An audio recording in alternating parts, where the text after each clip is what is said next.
We ran third. You ran third. Well done. Beat the Nationals and the Greens. Yes.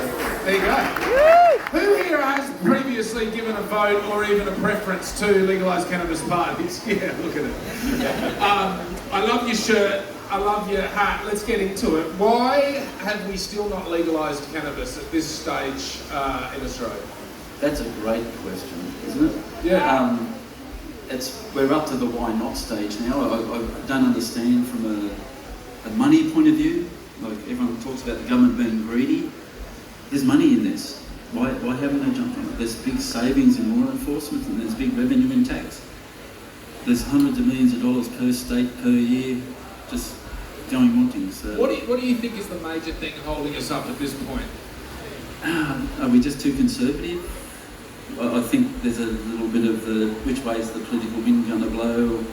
If I do this, if I make this decision, who's going to backlash against me? Is it big wood, big paper, big farmers, big alcohol? Right. Yeah, who knows? See, I feel like we've had a bit of a silent legalisation. You don't have to participate in this, but who's got a prescription for cannabis? Right now, I'll see you all afterwards. Because I have a prescription for cannabis, so I can now legally consume it, even though I don't have my prescriptive stuff with me. If you know, anyway, whatever.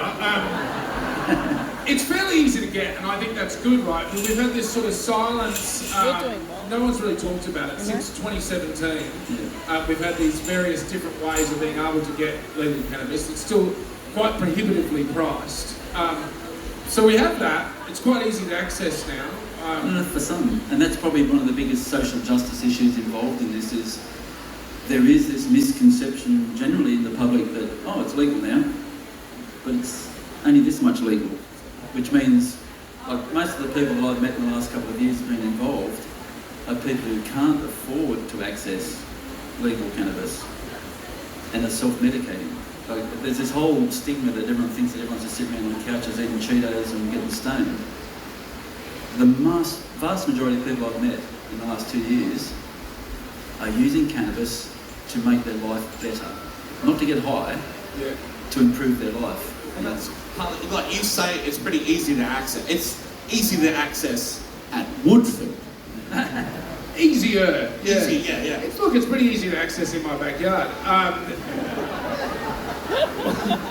Where do you want to see us go as a nation? What are you fighting for in terms of legalisation? What does it look like? Because I know for a lot of people, a lot of consumers of cannabis, there's a lot of different opinions on what they want. What is it that you want in terms of our legalisation?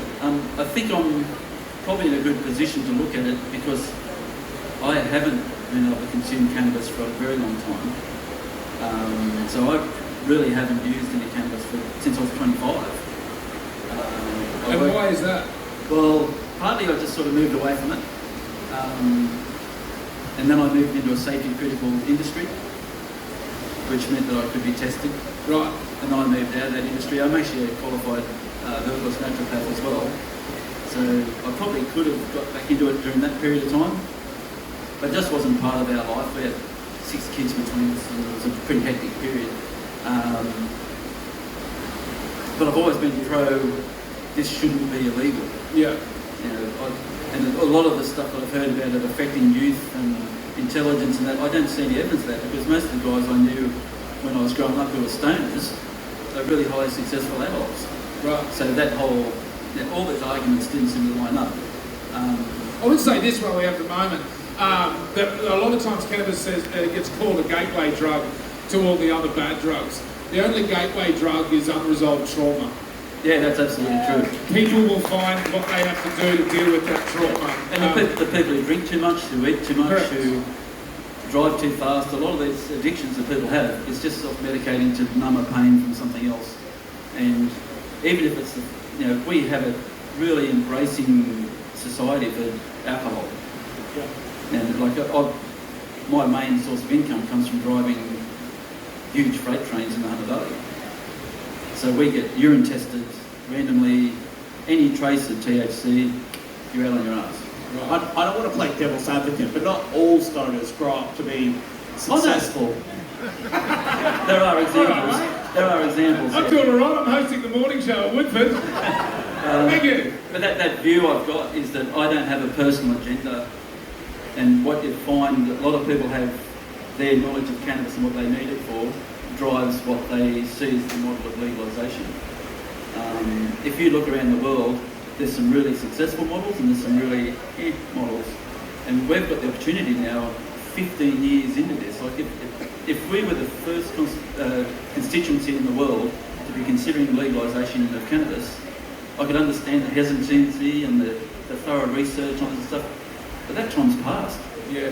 We've got 15 years of international data that proves that there's no increase in crime, there's no increase in violence, there's no increase in car accidents, there's no increase in youth becoming, 10 IQ points lower. There's no evidence of any of the things that everyone was scared would happen. The sky hasn't fallen in, everything's going well, and small states in America are generating $300-400 million a year in extra revenue that they never had before, which a lot of them have already dedicated to education and health, and like places like Colorado, like 3 years into it, they had more money than they knew what to spend. Yeah, what we really need is informed choices and a regulated product, so you understand what you're getting. When I buy a beer, it tells me the percentage and what standard drinks are on it. It has the little circle of don't drink when you're pregnant, or 18 plus and all of that. But for so long in Australia, your interaction was, have you got any weed? Yep. And that was the end of the knowledge that you had. How it was grown, where it's grown, what's in it, what levels of all those things. So,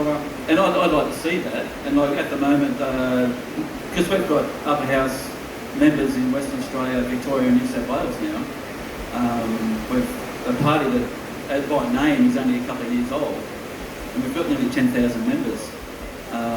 You look at the Greens, for example, they've got 3 decades of existence, and they're only like 5,000 members ahead of us now.